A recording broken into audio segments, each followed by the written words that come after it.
छत्रपती हा विषय कीर्तनातला असावा, कीर्तनाचा नसावा.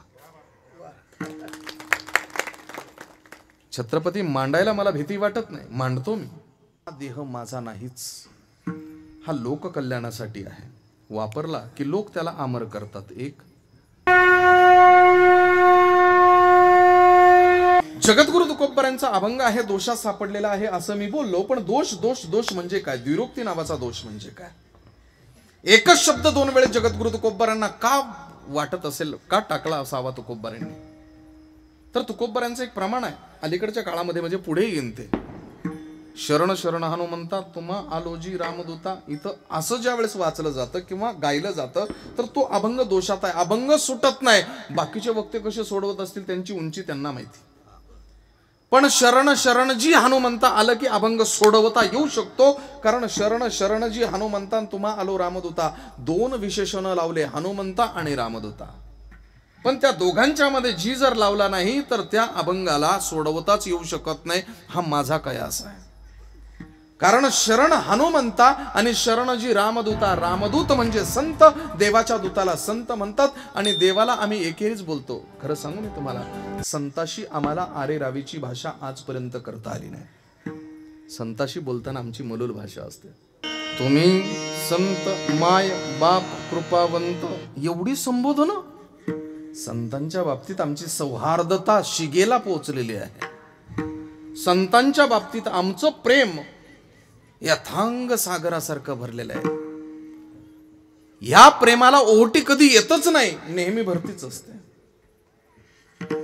देवाच्या बाबतीत असं काही आहे का? संत तर देवापर्यंत पोहोचवणारे दूत आहेत ना.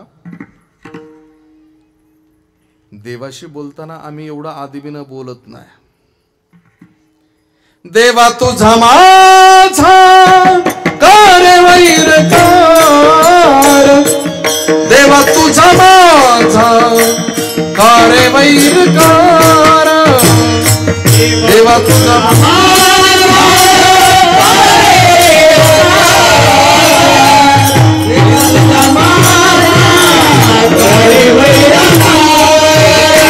दुःखाचे डोंगर दाखवीसी, दुःखाचे डोंगर दाखवीसी, बळे बांधून देसी काळा, बळे बांधून देसी काळा, बळे बांधून देसी काळा, बळे बांधून देसी काळा.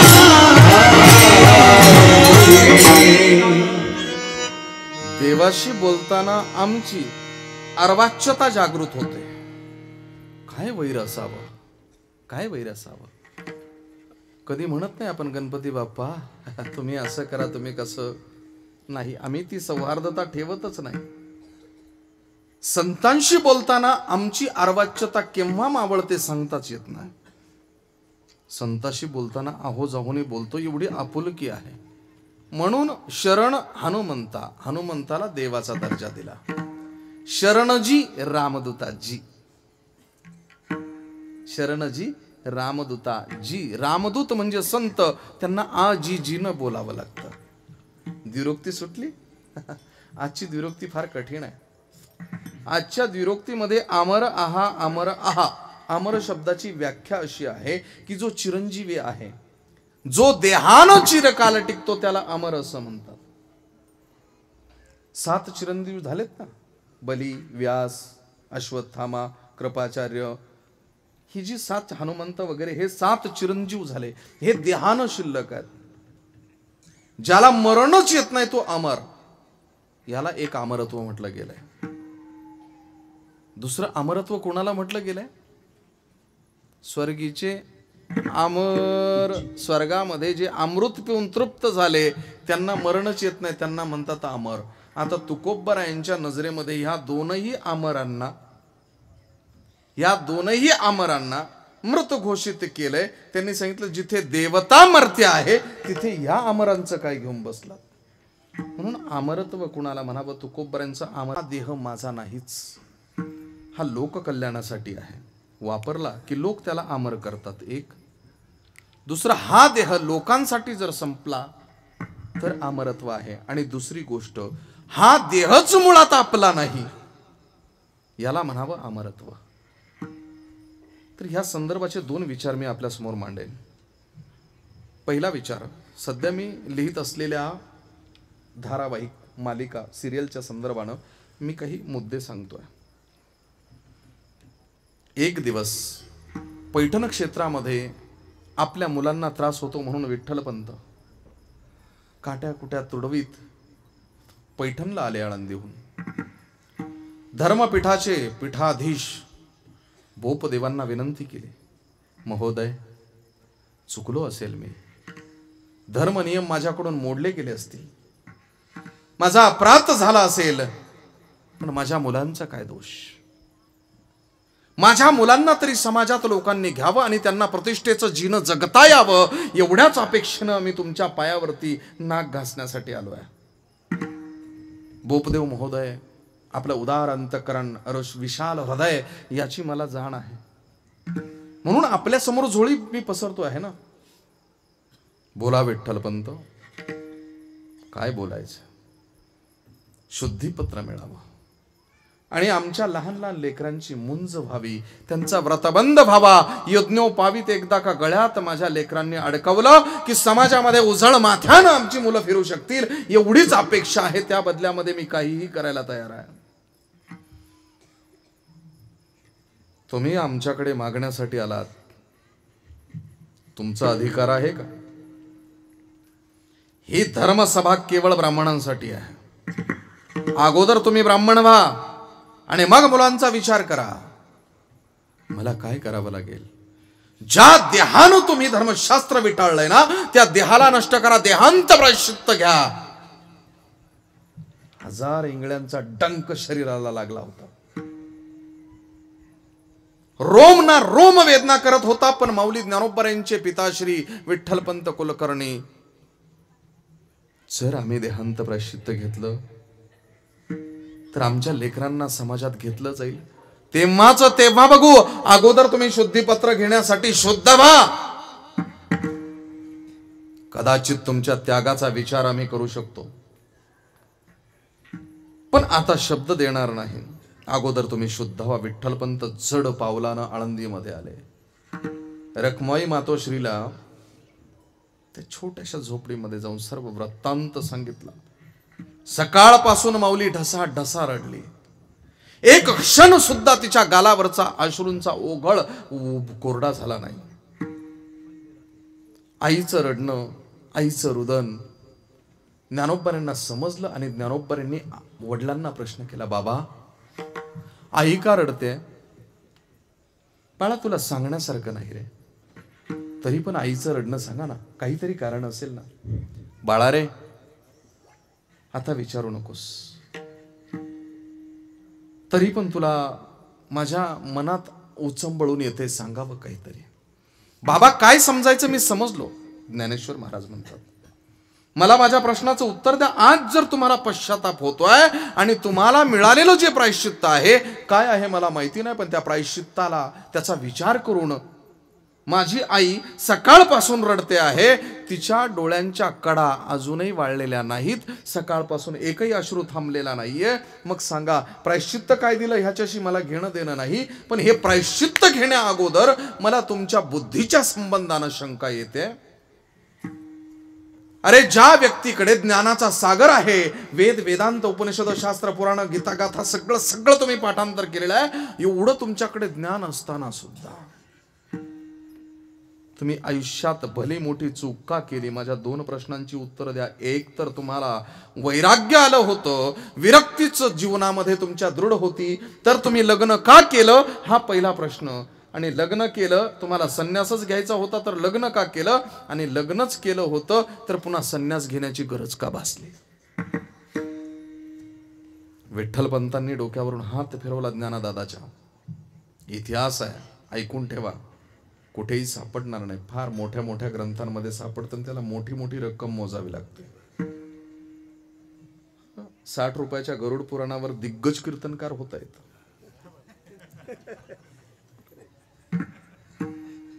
माऊली ज्ञानोबा यांचा प्रश्न ऐकून विठ्ठलपंत तळपायाच्या त्वचेपासून तर केसापर्यंत संपूर्ण शहारले आणि उत्तर दिलं, बाळा काळजाला हात घातला. कदाचित हा प्रश्न घेऊन मी जर ह्या जगाचा निरोप घेतला असता तर आयुष्यभर भरकटत राहिलो असतो.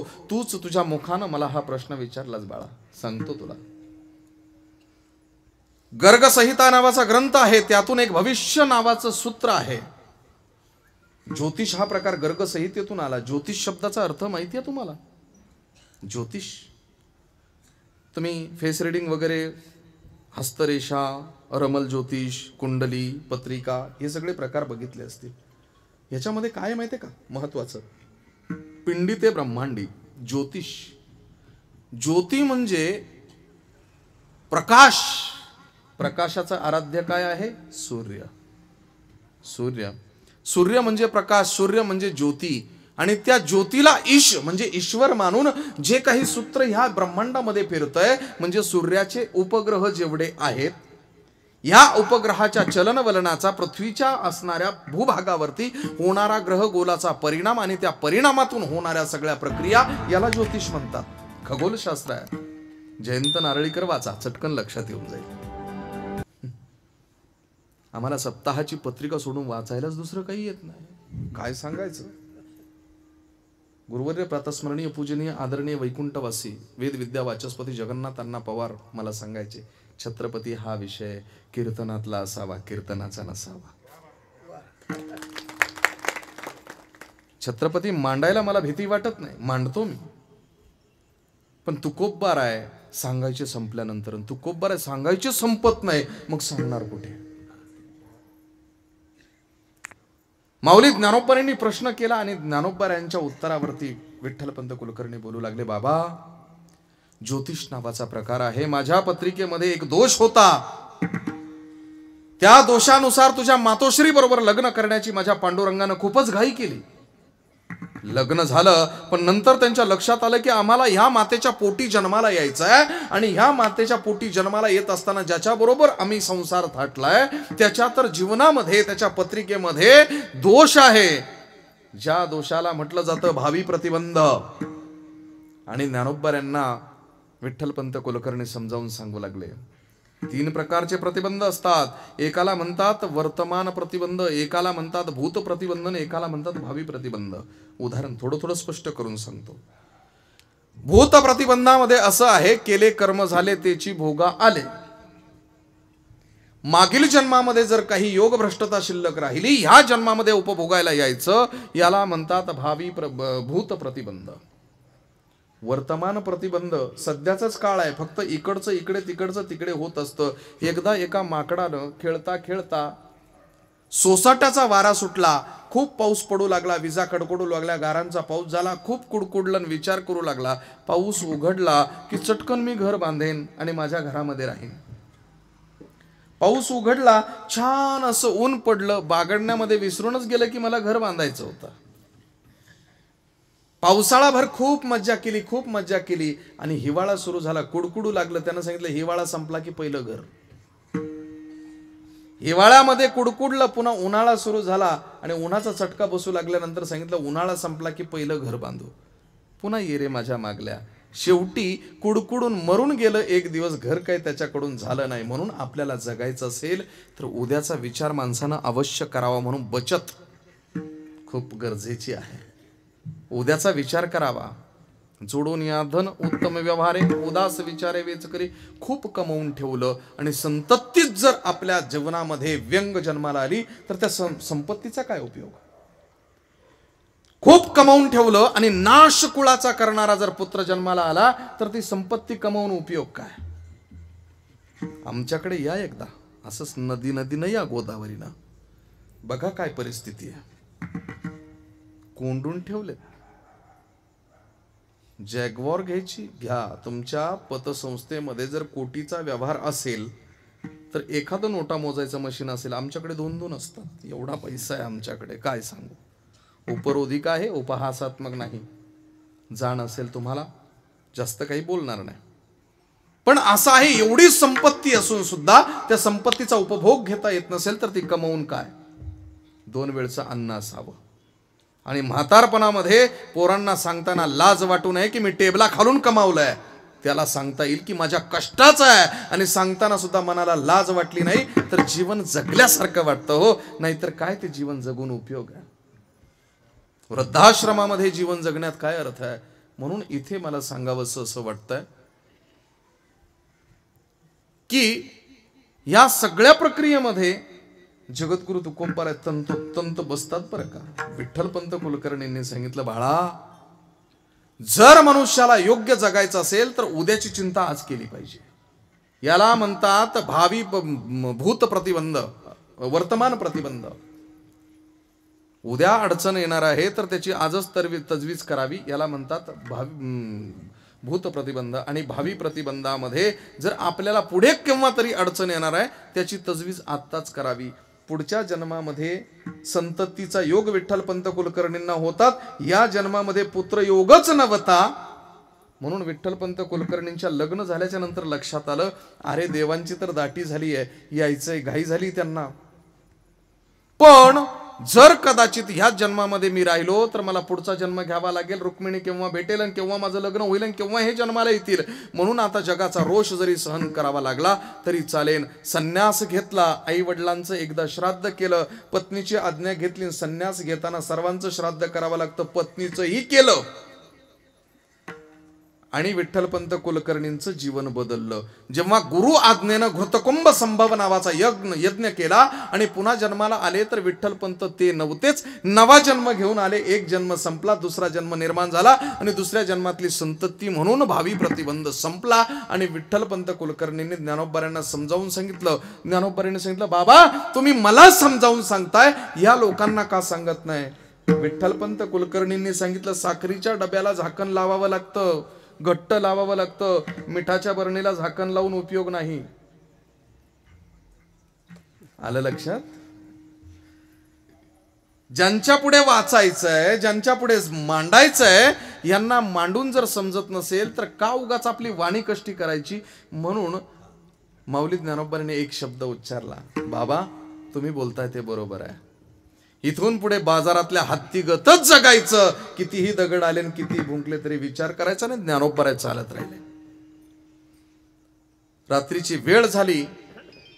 दबक्या पावलानं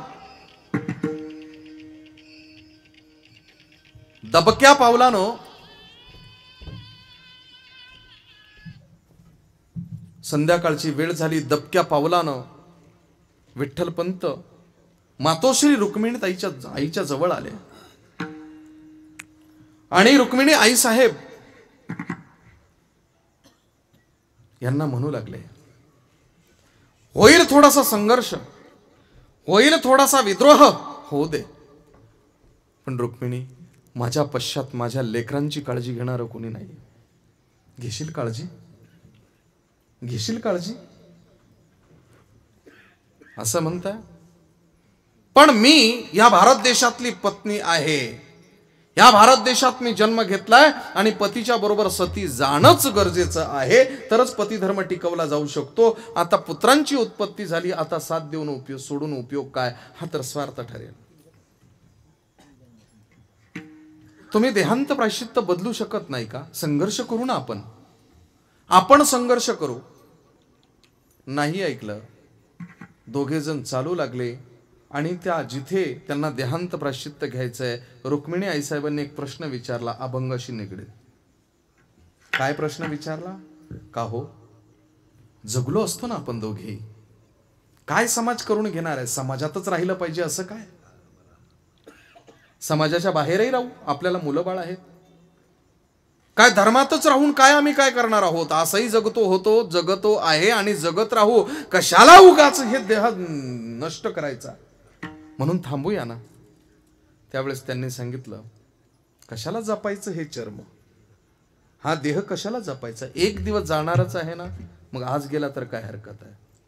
का तर आपण जर गेलो तर माझ्या ज्ञानाच्या शब्दाला धार येईल, एक अधिकार निर्माण होईल. रुक्मिणी माझा ज्ञानेश्वर, मी त्याला शब्द दिलाय की बाळा, या महाराष्ट्राच्या मराठी मातीमध्ये संस्कृत गीतेची पेरणी कर, समतेचं पीक ज्ञानेश्वरीच्या रूपानं निर्माण होईल. ज्ञानेश्वर महाराजांनी मला प्रश्न विचारला ज्ञानादादानं. ज्ञाना मला म्हणतोय, बाबा समतेचं पीक जोमानं येईल आणि ते मी आणेन कसून, पण जात पात पंथ भेद भेदाभेद ह्या गोष्टींचं तण कोण खुरपणार आपल्या पाठीमागे. गोड उत्तर दिलं, बाळा तुझ्या त्यागाची किंमत ज्याला कळेल, जो तुझा अनुयायी असेल, जो तुझ्या नावानं पोट भरेन, जो तुझ्या नावानं या जगामध्ये मिरवला जाईल, त्यानं जर तुझे विचार सांगितले नाही तर तो तुझ्या रक्ताचा नाही असं समजून सोडून दे. पण ज्याला तुझा त्याग मान्य आहे तो ह्या सगळ्या गोष्टीचं तण खुरपणार आहे. भेदा अभेदाचं, जातीपातीचं सगळं आणि समतेचा झेंडा, समतेचं पीक हे जोमानं आणणार आहे. मग काय हो, केलंच पाहिजे का देहांत प्रायश्चित्त.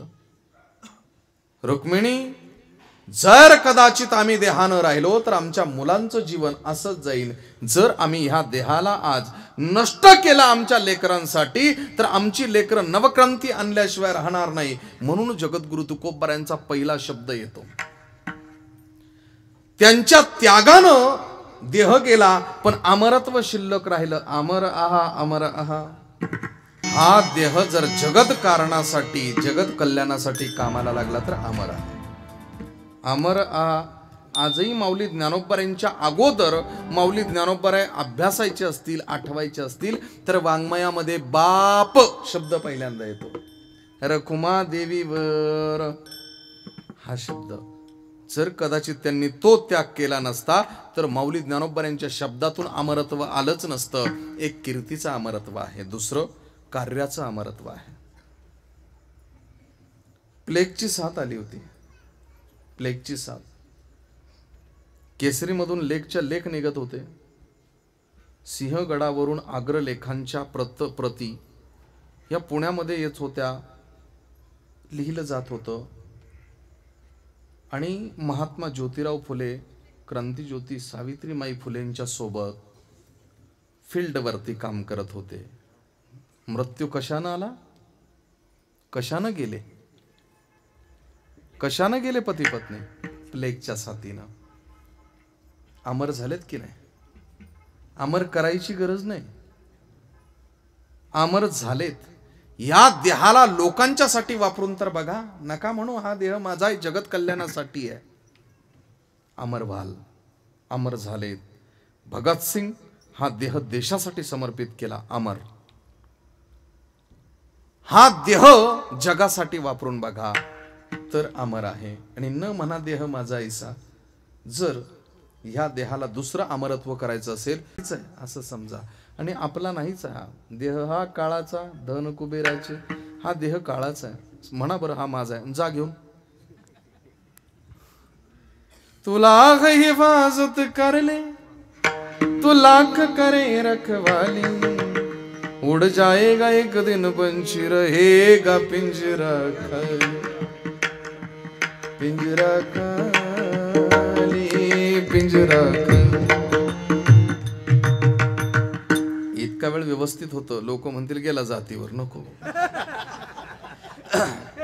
विठाला विठाला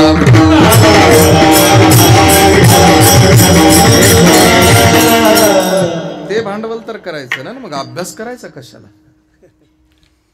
हे शरीर इथेच ठेवायचं, इथेच राख होणार आहे याची. शरीर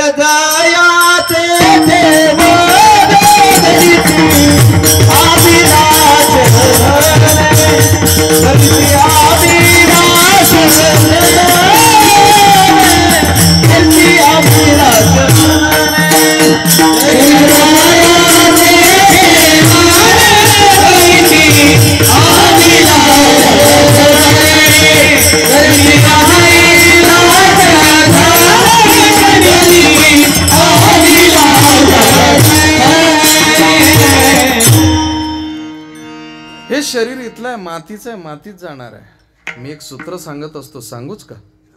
कठीण सूत्र. याला ज्ञानबाची मेघ म्हणतात. कारण उभ्या महाराष्ट्रामध्ये एकटाच कीर्तनकार आहे जो वात्सायनाचं कामसूत्र कीर्तनातून मांडतो. त्याची गरज आहे.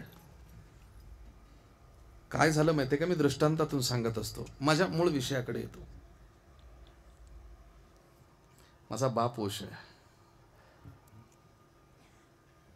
मी भाग्यवान आहे की विनोद खन्नानं माझे कपडे धुतले. लहान असताना गेलो होतो तिकडे. जाऊ द्या. तर एक सूत्र सांगतो मी. जगद्गुरु शंकराचार्य, प्रगाढ ज्ञानाचा भ्रम नाही, अधिकार आला. महर्षी व्यासांनी सांगितलं, बेटा दिग्विजय करो. दिग्विजयार्थ त्यांनी विचार केला की फांद्या झोडण्यापेक्षा डायरेक्ट खोडावरतीच घाव घालायचा. आणि त्यावेळेस सर्वात विद्वान भारतवर्षामध्ये कोण होता, तर त्याचं नाव होतं कुमारिल भट्ट. कुमारिल भट्टांच्याकडे गेले. कुमारिल भट्टांना हात जोडले, सांगितलं, मैं आपसे शास्त्रार्थ करना चाहता हूं. मैं तो कालड़ी से आया हूं, मैं दक्षिण से आया हूं, शास्त्रार्थ करना चाहता हूं आपसे. बेटा शास्त्रार्थ करने की उम्र तो मेरी नहीं है. स्मृति भ्रंश हो जाता है, शब्दों को अपभ्रष्ट होना पड़ता है, उच्चार मेरा ठीक से नहीं होता है. तो बेटा एक काम कर लो, मेरे से क्या शास्त्रार्थ करते हो. मेरा शिष्य है, महिष्मती नगरी जाओ, जिसका नाम है मंडन मिश्र. मंडन मिश्र के पास जाओ. अगर उसे परास्त कर दिया तो समझ लेना कि पूरे विश्व को परास्त कर दिया, क्योंकि मेरे से भी आगे है मेरा शिष्य.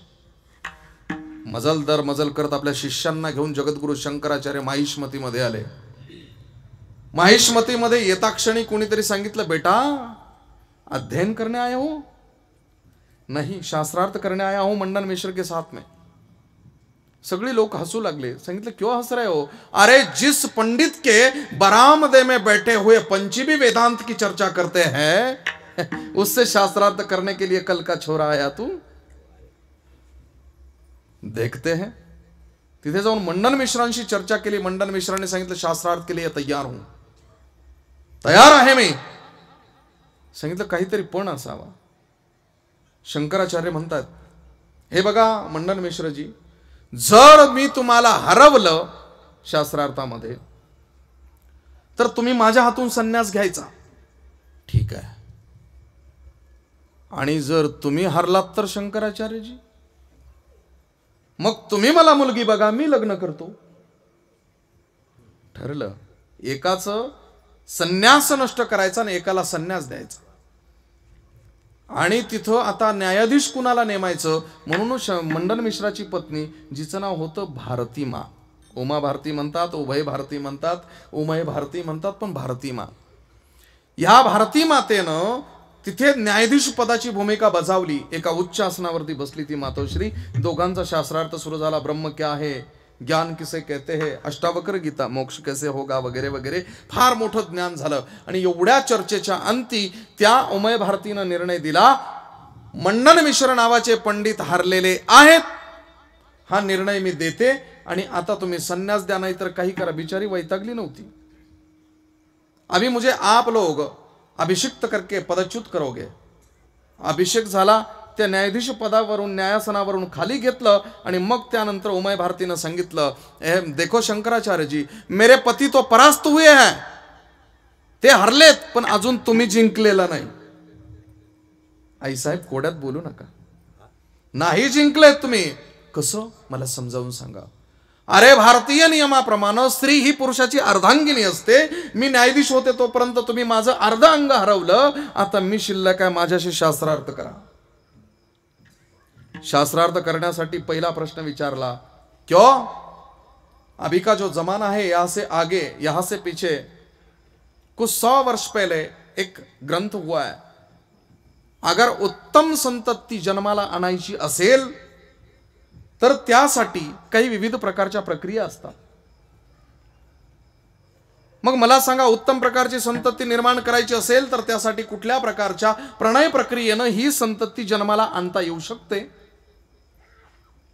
सांगा, स्त्री पुरुषाला वश करण्यासाठी किंवा कामपीडित करण्यासाठी कुठल्या विधीचा अवलंब करते, त्याच्या कला किती, त्याच्या लीला किती, त्याच्या मुद्रा किती.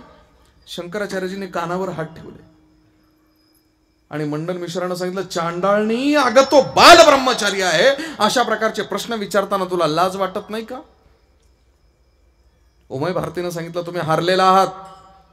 अर्ध्या अंगामध्ये मी परिपूर्ण आहे आणि अधिकारी आहे. माझे प्रश्न मला विचारू देत. शंकराचार्यजी, आहे उत्तर तुमच्याकडे? आहे. त्यांनी सांगितलं, नाही. पण अजून काहीतरी पर्याय द्या ना. सांगितलं सांगा की एक पुरुष स्त्रीच्या संपर्कात आल्याच्या नंतर त्याला मिळणारा तो प्रणय सुखाचा आनंद अनुभवातून व्यक्त करा.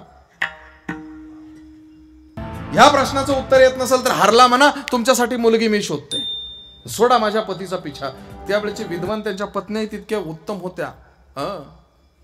आता सारखं नाही. तेवढा गाथा आणतेस का? गाथा म्हणजे कोणतं जाडं पुस्तक का? तेवढी अष्टावक्र गीता आणते का? कसं दिसतं? वाचत बसलं, लिहित बसलं, थोडंसं झालं की इकडे तिकडे थोडंसं पाय मोकळा करायला निघालं का, हा जा पण एवढा पसारा आवरून ठेवा. त्यातलं सूत्र असावं लागतं.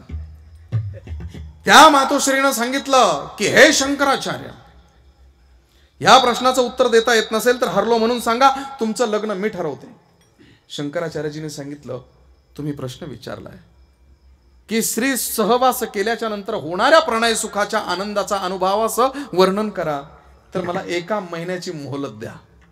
प्रश्न फार कठीण आहे. 1 महिन्याची मोहलत द्या. आणि दिली मोहलत. शंकराचार्य आपल्या शिष्यांच्या बरोबर जंगलात गेले. अमृक नावाचा राजा मरून पडला होता. विषदंश होऊन, सर्पदंश होऊन त्या अमृक नावाच्या राजाच्या जवळ गेले, त्या प्रेताजवळ गेले, त्याची पूर्ण कुंडली काढली. शिष्यांना सांगितलं 1 महिना माझं प्रेत ह्या झाडाखाली झाकून ठेवा, मी देहत्याग करतोय. सूक्ष्म शरीरानं आत्मप्रवेश केला. त्या अमृक नावाच्या शरीरामध्ये तो राजा जिवंत झाला. बरोबर 120 राण्या होत्या. ॲव्हरेजली 1 पर डे 4 असा अनुभव घेऊन 1 महिन्यानं तो राजा पुन्हा वनात आला आणि सर्वांना सांगून देहत्याग केला. आणि मग त्यानंतर शंकराचार्य तिथं आले. आपला अनुभव त्या मातोश्रीला सांगितला. मातोश्रीनं सांगितलं बरोबर उत्तर दिलात, आता तुम्ही जिंकलेला आहात.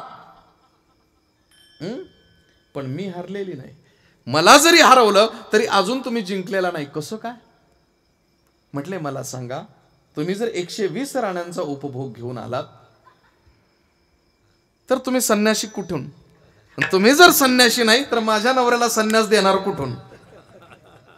आला प्रश्न लक्षात? त्यावेळेस शंकराचार्यजी म्हणतात मय्या भोग शरीराला असतात, आत्म्याला नसतात. नैनन चिद्दंती शस्त्राणी नैनन दहती पावका. किंवा ममये वांश जीव लोके जीवभूता सनातना सर्वस्य चाहम हृदय सन्निविष्टो. हे सगळं आत्म्याला भोग नसतात. आत्मा निर्विकार असतो, त्याचा अंश असतो. ज्ञानदेवा प्रमाण आत्मा हा